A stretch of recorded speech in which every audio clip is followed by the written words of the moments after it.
ఈ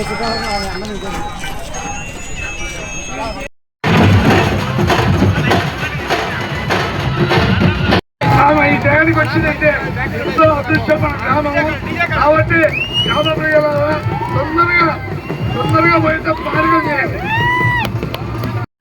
ఈ టయానికి వచ్చిందంటే ఎంతో అదృష్టమైన గ్రామము కాబట్టి గ్రామ ప్రజల తొందరగా పోయితే మార్గం చేయండి.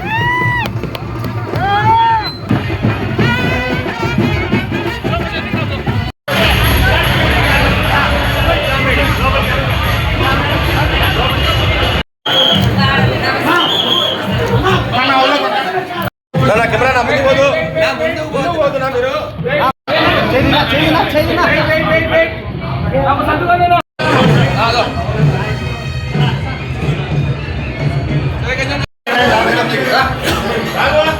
చలం జరగదు. కొంచెం ఎన్ని జరుగుతున్నా నేను ఎంగేజ్ చేసుకుంటా.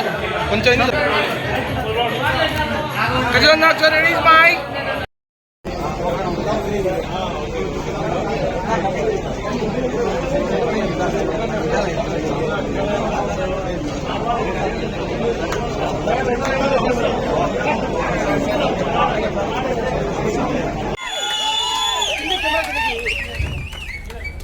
శ్రీనివాస్ రెడ్డికి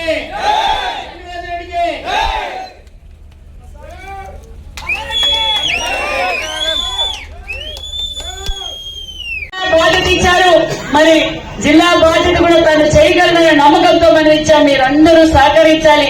తెలుగుదేశం పార్టీని మరింత బలోపేతం చేయాలి.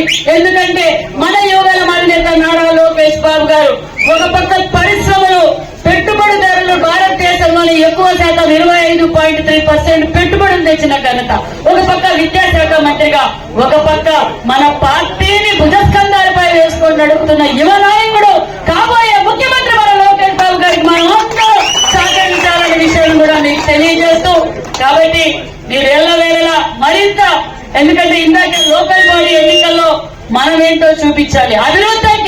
అభివృద్ధికి మనం జవాబు చెప్పాలి. కాబట్టి లోకల్ బాడీ ఎన్నికల్లో మరి మరింత ఉత్తేజంగా మరింత బాధ్యతగా పనిచేస్తూ మరి శ్రీనివాస్ రెడ్డి అన్న గారికి, ప్రసాద్ రెడ్డి అన్న గారికి, వారి కుటుంబ సభ్యులకు, మరి వారి కార్యకర్తలకు, మన తెలుగుదేశం కార్యకర్తలు అందరం కలిసి ఈరోజు అందరం కలిసాం కాబట్టి మరింత బలోపేతం కావాలి. మరి ఒక జమ్మలమడుగు నియోజకవర్గం ఒక ఆదర్శవంతంగా తయారైంది కాబట్టి అభివృద్ధిలో ఆదర్శం. ఒకప్పుడు జమ్మలమడుగు అంటే ఫ్యాషన్ కాదా? జమ్మలమడుగు అంటే ఫ్యాషన్ అనేది ఇప్పుడు ఫ్యాషన్ కాదు, పెన్ అయింది, కంప్యూటర్ అయింది, ఫ్యాషన్ గా మారింది. అంటే మొత్తం ఇండస్ట్రీస్ వచ్చాయి.